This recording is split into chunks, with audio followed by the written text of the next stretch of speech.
Well, good morning, everyone, and welcome to another episode of Wombs with a View Maternal Musings with Jenny and Sylvia. I am Sylvia, I'm Jenny. and we have a rock star with us today. We really do, Jenny. I am so excited. We have a well-known author. I'm going to let Jenny, introduce her, but well-known author of one of our favorite books. Teresa Pitman has co-written this amazing book, and it's one of them because this is Sweet Sleep. But she's also co-written The Womanly Art of Breastfeeding with La Leche League. And I also seem to have another one of her books right here, one of my favorites, Guide to Breastfeeding with Jack Newman. So we have a superstar, Jenny. Welcome, Teresa. Thank you. Thank you I'm so much for being here today. I am so excited to talk about something that is dear to our hearts as doulas and as women who work with new families, the sleep and breastfeeding. I was saying before we could have you on every week and talk about one of your books, and but today we're going to focus on something that our clients talk to us a lot about. But first, Jenny and Teresa, how do you know each other? Let's see. Yeah, I'm happy to just. I don't know her nearly as well as I would like to, and you might think that it would be the doula connection or the breastfeeding connection, but I was a writer before I was a yoga teacher and before I was a doula. I was a journalist, and Teresa and I were both part of the same Writers Association, Ah, and I okay. think we just kind of kept in. I knew who she was at some point when, similar to you, as a new mom, I looked at my bookshelf and I was like, oh my goodness, Teresa Pitman, Teresa Pitman. Oh my I goodness, she's know. I was written like, most of the books that I have on my shelf, and yeah, that's really quite a cool thing. So thank you so much for being here and for agreeing to be on the show. We were talking just a little bit before we came on. She's been a La Leche League leader for over 40 years, for 42 years. She's a mother of 4 and she's a grandmother of 10, and everybody has been breastfed. So how beautiful. Nice. Very How nice. did you how did you get into the breastfeeding world, Teresa? Oh, well, so when I'm my mother had breastfed me at a time when it wasn't very popular, Mm. very common, and really encouraged me when I was expecting my first baby. But boy, when I had my first baby in the hospital, it was not encouraged at all. The mhm. they the nurse was ready to give me a shot to dry up my milk, and when I told her I didn't want that, she said, "You don't want to breastfeed." Like, it's kind of disgusting, I think, was what she was trying to Gosh. imply. And then the next nurse came over, whipped up my hospital gown, and looked and said, "You don't have the right kind of breast for breastfeeding." Oh my gosh. Oh yeah? What kind of breast do you need? um, so but I persisted, and they in the hospital they only showed you how to breastfeed lying down on your side. And I got home and I realized, this is going to be a bit awkward. Like, if I'm at the mall and I need to feed the baby, I'm going to lie on the floor. Like, I couldn't. So I thought maybe there's some other group that, and I found out about Relation League, and I went to the first meeting just to find out how to breastfeed sitting up, not horizontal. And I think from that first meeting, I was hooked. Like, I realized this is so important and so needed, because you were not getting any support from the healthcare professional. Like, it's Mm. just not there. And so we had huge meetings. We usually had 40 to 50 parents come to a meeting, because Wow. there was just, at the time, almost no other source of information. And that's changed a lot, Mhm. but there's still a big need for what I think of as sort of the practical information on breastfeeding. Like, how can you look after your toddler and breastfeed your new baby? How can you make supper when your baby wants you right now? All those kinds of things I think are really important, and I think that's the kind of thing Relation League is best at helping with. Just how do you make it? How do you make breastfeeding work in your normal life? And Mm. sleep is a part of that, right? Oh, definitely. I was taking out some stats or looking at some stats, and in Quebec here where we are, breastfeeding, when we're talking about support, right? Breastfeeding stats are like maybe not even 20% of women breastfeed here in Quebec, which I thought they were a lot more, but I think people just in my Facebook feed all are like me. So I think everybody breastfeeds, but they don't. So when we talk about that support, so important afterwards, because sometimes it's within those first few days after birth, people stop. They don't, or are not supported to do so. That's right. Like, in most places, the statistics for starting breastfeeding are quite high, like 90-95%. Yeah. It goes down so fast because people just don't get the help and the support that they need, and they don't know how to make it work. It's really a shame, because those were people who wanted to breastfeed, right? And just didn't get that help, and then they often feel badly about themselves, like they feel like they did something wrong, but they didn't. They just didn't get the information and the help and support that they needed. Well, and yes, things have changed, and Jenny, you can chime in. I mean, I do see things changing, and many of the nurses at our hospitals, our local hospitals, are lactation consultants. There are a lot more groups. We have a lovely group here, Nourisource, that Jenny and I were both breastfeeding support godmothers, right? But just this week we had a client who went to see her doctor with her I think a 1 week old or something, who had regained their birth weight, and the pediatrician told her that she should stop supplement and stop breastfeeding and give formula. And I was like, what? How come?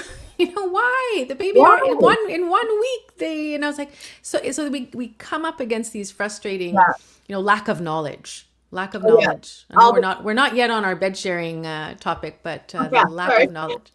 Okay. No, it's such a vast subject. But it's funny, Teresa. Actually, the thing you said about what was almost a hindrance for you in breastfeeding in the beginning is the thing that we often end up eventually getting people toward, right? Because now in the hospital, they don't show you that glorious sideline pose that saves everybody's life. So yeah, I thought that was very, very interesting that we need to know all of the, and biological nursing, all of these things that we don't learn in the hospital. But to get to the bed sharing, one of the biggest things that I'm really, really interested in allowing people to understand is culturally how here, whether we say, Canada, North America, etc., it's like a faux pas. Actually, when I was a new mom trying to navigate, and I had all of the issues. I had tongue tie, and I had bloody nipples, and I had a really, really tough time the first go. And I didn't know how. I was like leaning over my nurse. It was just nothing. Nothing was really felt like it was going well. Before I even had the baby, we had planned to bed share, and it was not anything. This was 10 years ago, so it's not like it's not 40 years ago, 10 years ago. And just the reaction from the people around us was they were horrified. They were already horrified. So that scared me, even though it just kind of felt, for one reason or another, like a normal thing for me. And then I remember eventually we got to that point, and I'm hoping you'll elaborate in a moment for how much co-sleeping can actually save our sanity and save our sleep. But at that time there was like a meme going around. I guess it was on Facebook, and it had, I don't know if you guys saw this, but it hit me so hard. It was so terrible. It was from the States, and it was an image of a baby in a bed, in a crib, with a machete beside it. Did you guys see that? I wish I could dig that up. Baby in the bed with a machete. And the gist of that publication was bed sharing is as dangerous as putting your baby in bed with a machete. Now I laugh, because it's just the stupidest possible, sentiment. But at that time, when I was a new mom who had only finally let myself, week 3 or 4, finally sort of surrendered to bed sharing, I saw that, of course, you feel like you're going to kill your kid. And that's what stops most of us from even going that route. Mm-hmm. So I guess I'm just saying, like, culturally, can you speak to how we're kind of brainwashed in thinking that bed sharing is dangerous versus kind of the rest of the world that knows how well breastfeeding and bed sharing are, how complementary they are? Well, I will tell you, first of all, that particular message that went out, one of my friends who's a doctor in New Zealand added her own caption to that, and the caption said, "If she tries to put me in the crib one more time, I'll have to use this." Well done. Well done. I think I think the whole thing is that there is this as you were suggesting, this close connection between bed sharing and breastfeeding. And when you are not breastfeeding, bed sharing becomes much riskier. And so I think that is what has affected, I guess I want to say, Western culture in their attitudes about it. If you look at societies where breastfeeding is very common, so is bed sharing, and bed sharing is pretty safe in those. But when you have a lot of babies who are not breastfeeding, then it becomes much riskier. And I don't know, if you want me to talk about some of the studies, but for example, Helen Ball, who is a British researcher, lovely person, who's looked at a lot of things around bed sharing. She did a study where all she did was videotape mothers and babies in their bed at night, just to see what was going on that might make it dangerous or safe. And she had both breastfeeding and formula feeding mothers in the group. And what she found was that the breastfeeding mothers oriented themselves towards the baby in a certain way. They were on their side. They had the baby in between, like they had their arm out and the baby in between. And so the baby was really protected. It was, you couldn't roll on the baby without like dislocating your shoulder, which would wake you up. And the baby was protected from blankets by the mother's body, keeping the blankets off the baby's face. Just everything about it made the baby safe. The mothers that were formula feeding did not have that orientation to the baby at all. They often had the baby higher up in the bed, so the baby would get into the pillows and maybe get a pillow over their face. They often turned their back on the baby, so they would roll over and have their backs facing the baby, which is a much easier position for rolling onto the baby. So all those things showed that just that difference between breastfeeding and formula feeding changed how the parent reacted and oriented themselves towards the baby, making it much safer if you're breastfeeding than if you're not. So that's sort of just one factor there. But when you look at that, in our, say, North American society, at the time when we have a majority of mothers formula feeding, you can see that researchers and medical people looking at that see, wow, babies are dying when they're bed sharing. Maybe this is a dangerous thing, without making that connection to it's dangerous because of other factors, not just the bed sharing, but because these other things are so common in our society. When you look in other parts of the world where breastfeeding is more common and bed sharing, the rates are much lower. And so I'm going into a lot of research, but I'll just explain. Perfect. When one of the things people would say when you made that comparison is some researchers or some experts would say, well, but they don't have the same health system as we do, so maybe they're just not counting it properly. Maybe a lot of babies are dying, but they're not recording it and getting that. So Helen Ball did a fascinating study where she looked at a community in England that had a fairly high proportion of East Indian families who almost universally bed share and almost universally breastfeed. So they had high rates of breastfeeding, high rates of bed sharing, and compared it to people in the same town who were, I'm trying to think what she called them, something like white British or something like that. So the British group, who had low rates of breastfeeding and low rates of bed sharing, but still did some bed sharing, as almost everybody does. And they looked at the rates of SIDS, babies dying of sudden infant death syndrome, in those two groups. And even though the East Indian group had 9 times as much bed sharing, their rate of babies dying was less than half the babies in the British white group or white British group, whatever she called that. So clearly it was not in fact, it was a much lower rate in that group, despite their very high rates of bed sharing.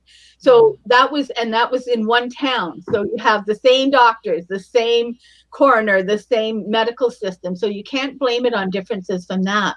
But it very clearly demonstrates that it's the parenting practices that go on around bed sharing that makes it safe or not safe, right? And so the public health statements that come out there are general statements. I remember having a conversation once with a public health nurse, and we in our Sweet Sleep book had developed this Safe Sleep 7 list of 7 things that can make bed sharing safe. And I was going over that with the public health nurse, and she said, none of the families I work with would fit this. None of them have all 7. And yet, for me, most of the families that I work with as a Relationship League leader fit that list. Like, how about you go tell us the list? We're going to delve into a little bit because they're important. Here's the book again. If you haven't had this book, it's Sweet Sleep. And those 7 things are super important. And that's what we teach in our classes. When Jenny and I teach our prenatal classes, we talk about the bed sharing, because if you are a new parent here watching this show, what we were talking about before with Teresa was that everyone is going to eventually bring their baby into bed with them at least once. And we want you to do it safely. And this book outlines the safety measures. So what are those 7, what do you call them? The 7? I will tell you, we spent like 2.5 years studying, looking at all the research. Like, there was a lot that went into this. So now I'm going to try and do this from memory, which is not always good. Well, I have the book here. I have the book here too. So there are 3 related to the mother. Breastfeeding is number 1. No smoking, and not even smoking outdoors or away from the baby, because you do get smoke in your hair and in your clothes, and it can still affect the baby. So no smoking. And sober. And by sober, we mean not taking any medications or drugs or alcohol that can affect your wakefulness. So that anything that makes you sleep more deeply than normal is a problem. So that's the 3 for the mother. 3 for the baby, full term and healthy. Babies that are born prematurely are at a higher risk of SIDS, and we don't really know why, but it tends to continue on even after they sort of pass their due date. So full term and healthy anyway. Not swaddled or dressed and not dressed too warmly. Remember that the baby is going to get heat from you as well. So we suggest you dress them quite lightly because of that. And lying on their back when they're not actually breastfeeding. Normally they're breastfeeding on their side or on their belly if they're sleeping on top of you. So when they're not doing either of those things, sleeping on their back. And then the last one is on a safe surface, so a safe bed. And we have some suggestions in the book on how you can check your bed to make sure that it's safe, but basically not something that is too soft, and firmer is better than softer, because if it's very soft, the baby can roll into, get their face down into the bed and not be strong enough to lift their face up and breathe well. So, and no water beds, Oh my gosh, are those even a thing anymore? I don't think so. My parents had one. It was so cool. I loved it. I love water. Kids love water beds. They were great. But I'm not even sure of that. Because I had a water bed when I had baby number 4, and I took him, and you can make those quite firm. You just gotta fill them up really good. And I experimented with him, and I laid him down and to see if he could get his head clear, and he could. So I figured it was okay. I'm not advocating waterbed, but I know I don't think they sell them anymore. But I want one now. You guys are gonna make me go on a little hunt for a waterbed. I'm sure there's some somewhere. I thought it was interesting if we can talk about dads. And again, so just to say that when we're recommending that moms who are formula feeding aren't bed sharing, it's not because we're saying that they're bad or disconnected. It's nothing to do with that. In the same way that dads in my understanding, shouldn't be right next to a baby in the bed either. Could you speak a little bit about sort of some different layouts of family options when you have more than one person in the house? Yeah, and let me just say first, there are of course dads who are breastfeeding or chest feeding, and they fit into that category. Hormonally they have that whatever goes on that causes these different reactions, right? But for parents who, and it could be a father or a mother who are not breastfeeding, not chest feeding, it is they are more like the formula feeding parent in that they don't have that same what appears to be instinctive reaction to orienting to the baby. And so the research recommends that they not be next to the baby, and that they, you can have the mother, the breastfeeding parent, in between the baby and that partner, and that's what most people tend to do for those early months. Once the baby is 4 to 6 months old, it doesn't matter anymore. You can switch over. They're strong enough to, if you happen to be rolling towards them, they'll wake you up and you'll know. But in those early months, it's safer to do something like that. And people do different things. I remember talking at a conference once, and the mother was in the bed with the baby alone, and the father slept in another bed in another room. And I'd asked people to talk about their arrangements, and he said he calls his room the boudoir of seduction. And if his wife comes in there in the night, he knows it's going to be. He's going to be a lucky man. That's right. And the way he talked about it, it was very cute because he wasn't suffering at all. He was just waiting in the boudoir of seduction for the. Well, they're not banished, right? He's not feeling banished, and feeling lucky, and he's getting sleep too, right? Yeah, I mean, that's it was really great for them, and I think that's the key. People need to work out a situation, an arrangement that works for them and their baby and their partner. And you can do that. That's so important because Jenny has shared her story many times about not getting sleep. So when I'm teaching to my families, I said, all of us have to be sleeping. And if one of us is not, then we need to change things up. And that includes bed sharing, the way we're bed sharing. If my partner's not getting sleep because I'm in the baby with bed, whether he needs to leave. And to find what that solution is. So I like that. It's being open. And I was saying being open to trying different things, and nothing. People get really worried about we're creating lifelong habits. And I said, no, your 18-year-old's not going to want to sleep with you. Your 10-year-old's not going to want to sleep with you. Eventually they do leave my the bed. My 9-year-old is still very happy to sleep with me, I will say. She has a bunk bed, but she does not choose. And that's okay. And the deal is it works for me. So it doesn't, it's not because I set up this terrible habit. They become habits. And then when they don't work for you anymore, you work with the child, work with the baby. But it's still this really amazing thing for me to have one of my kids in each of my arms most nights. And I wouldn't change that for the world.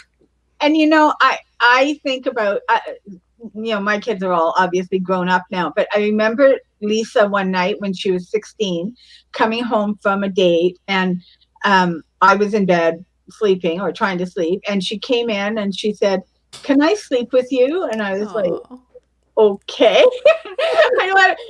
It's been probably 10, 11 years. But she gets in the bed and she lies down and she says, "Mike broke up with me." And I hugged her, and then she just went off to sleep. And I thought, I'm so glad this is still a comfort to her. Like, here she was, that this was her first boyfriend, broken up. And I was very happy to be able to be like, that she still felt she could come, get in my bed, safe and loved there, and go through that grieving process. If we had never done bed sharing, I wonder if she would have just felt like I have to go to my own bed and cry and talk to my mom in the morning, So But people are really worried about that, and they say, oh well, I don't want my kids sleeping with me and getting into that bad habit. And one of our daughters, our middle child, like she was maybe 3, and she started coming, and she never needed it before. Never with her. We never bed shared at the beginning because she just slept so well. She was a really good sleeper, and then she started walking into our room, and I let her. I just turned my back to her. She was 3. She was a toddler, and because she was starting to chat with me, and I didn't want to wake up. And then every night she started doing this. Well, maybe around 4, I don't know how many months after, but closer to 4, she had grown, and I could hear her one night coming in, putter, putter, putter. She sneaks in, and then she's like, and I heard her talk saying, oh, there's no room for me in this bed. I'm grown too much. And then off she went in her own room where she's been ever since, right? And then I was like, a little bit of sadness after, like, oh, she's not going to come in anymore. But sometimes she still comes in. Maybe when she's 16, she'll be there. But Teresa, what you said is so beautiful. And it's my hope that those of us who are, connected in this very, very deep way with our children, when they're having a hard time as teenagers, we're going to be the people they come to. Yes. That's for me, that's the whole deal. I mean, that is what attachment parenting is. We form these beautiful attachments, healthy attachments now, so that they trust us when they're having a hard time later. It's your story. I started crying a little bit for a second, but thank you. It's so important, right? To say, hey, I'm here for you in the night as well as in the day. It is, but it's the closeness, it's the physical contact that many people don't have. I always hesitate to talk about my own parents. I don't think it's fair on this stream. Mom, sorry, don't know if you'll see this, but I wasn't breastfed, and I definitely didn't bed share, and I can't even really imagine hugging her if I'm having, a really hard time. But then I look, actually, now that I'm thinking of it, my older sister and I always kind of make fun of our younger sister, who's 10 years younger than me, because it was another world then, right? And she's kind of the favorite. She's the baby of the family, and the older one and I feel like but she was breastfed, and she did sleep in my mom's bed for a very, very long time. And they have a really nice, much, much closer relationship than I do with my mom. And I think there are maybe other factors, but it's gotta be something. If you're always cuddling and cozy and you have that physical connection, then why wouldn't you invite your mom to attend your birth and help you with breastfeeding? You've always had that closeness, and you're showing us exactly. Sylvia and I are, we can look at you like, okay, like we are doulas who had children who might actually let us doula their births too. Yeah. Oh yeah, it is wonderful. It's different. Funny how different it feels when it's your own child, but it's wonderful. I also think when we're coming back to sleep and the high rates of postpartum depression that keep increasing. I think the last time I heard it's almost 25% of women, new moms, are getting some form of clinical depression. And I really think part of it, yes, hormonal, but the structures we have put in place. If I look at my first child, where I was told by my mom, if she's watching, hello, like, don't bring the baby in with you, you'll kill the baby. And I'm like, oh my gosh. And really, he was a high needs baby, now that I understand babies more. And I really would have benefited from it, but I didn't. I got up in the middle of the night, walked to his room because he couldn't even be in a bassinet. He was keeping me up all night, but I was awake all night long, all the time. And I feel now I probably did have a bit of depression. Second baby, she slept. So it was a godsend. She slept, and thank hallelujah, I felt rested with her. Third baby started not sleeping, and that's when I got my, pulled on my big pants, my big girl pants, and told my husband, move over. He did sleep in the bed with us, but it was large enough that he could move over, and I had never felt so rested. Everyone, you got to feel that. I had a 4-year-old, a 2-year-old, and a newborn, and I was so rested. And that made me a better mom, made me a better spouse. It made me happier. I still had 3 kids under 4, and that it comes with all the baggage that comes with. Yeah. But yes, like what a difference that made. And I think that being open to trying something, but trying it safely, it made a total difference in my life. Right? Yeah. Yeah. No, I agree. I think, I think mothers are, if your baby is not in there with you, you tend to be kind of listening for them, so you don't sleep as deeply. Jim McKenna, who you talked about, did some research on that, where he filmed parents and their babies together, sleeping together and sleeping apart. And some were mothers and babies who always slept together, and some were mothers and babies who always slept apart. But that was one of the things that he found, was that when mothers got more rest when the baby was there, partly because they were calmer, like they were no longer kind of anxiously, their brains were literally like, where's that baby? Is the baby waking up? Because the baby was somewhere else. So you really do get a better quality of sleep once the baby is there. And it's funny because sometimes the mothers will say, oh, I didn't sleep well because the baby was making noises and that woke me up. But he's got the actual sleep records that show, yeah, you did. You just, after those times when the baby disturbed you're not recognizing that there were all these times when you were sleeping more deeply. So it's kind of interesting. You have to kind of look sometimes at these actual records instead of what we think with mommy brain, right? Which we don't remember, which we just focus on how many times we, because I would wake up, you wake up, but you see that the baby's safe, then you go back to sleep, and you wake up and go back to sleep. And you're not physically getting out of bed and waking yourself fully 100% up, and then anxiety mind starts to run, and then you can't sleep at all. And then I just find those are long nights. Those first nights with the first kid where we were too afraid to bed share were long nights. Long, a year for nights. Me, like a year for me. Yeah. Then he finally did. He became a sleeper, but at daycare, they showed him how to sleep once he started, and then that was an easier. Ida, our doula, our colleague and sister, she writes a beautiful comment here. I love it, Ida. She says, my 10-year-old comes to my bed every night. She stays until I fall asleep, which takes 5 minutes, and then she goes off to her own. That's so cute. She tucks you in, Ida. She tucks you in. That's so lovely. Oh, gosh. Yes, well, we're ending our conversation very shortly. I don't want to keep Teresa any much longer, but what would be your recommendations to new moms, Teresa? You have so much experience with breastfeeding and sleeping, being a mom. I would say maybe new. Can I ask even new moms who are nervous or hesitant, new moms who feel like this might be a natural thing that makes sense, but they're resisting because of pressures around them? I would say, first of all, prepare your bed and bedroom, the setting without too many pillows, with light blanket, all those things, because you probably will end up with the baby in the bed. And we've said this, but this is like part of baby proofing. You need to have a safe setup for the baby to sleep with you.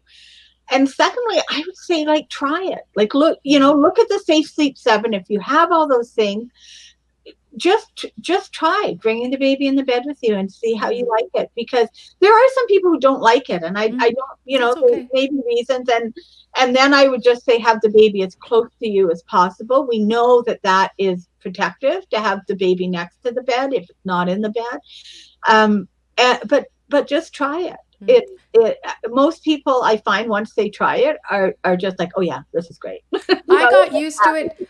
I got used to it and a tip I give to my families is during nap times when it's daylight outside, and that really got me. So it's not fully pitch black like at night, and I could, and then when I got used to it and I understood my baby's actions and her movements and her sounds, then I got more comfortable and brought her at night, which made a difference for me. So if you're worried about that, just trying it during the day. And we can say too that it doesn't have to be every night. That's one thing that I think so many of us as parents in general fall into this trap of this is the way it is, and if I co-sleep one day, then I'll have to co-sleep till she's 10, and it's not. You do it one night and the next night you don't, and then maybe you do for 2 weeks when she's teething, and it's not black or white. You can, if you're doing it in a safe way every time, then, which means, for example, if I can say, this is why I have Capucine, I have my little baby here with me. This is why we say do it safely in the bed, because if you're so sleep deprived, you fall asleep in your chair. This is way more dangerous. Way more. And there's research on that they've had an increase of babies being injured that way since they started this don't sleep with the baby. There's a lot of babies that suffocation on the sofa. Or fall onto the floor and hurt themselves. Themselves. There's a lot.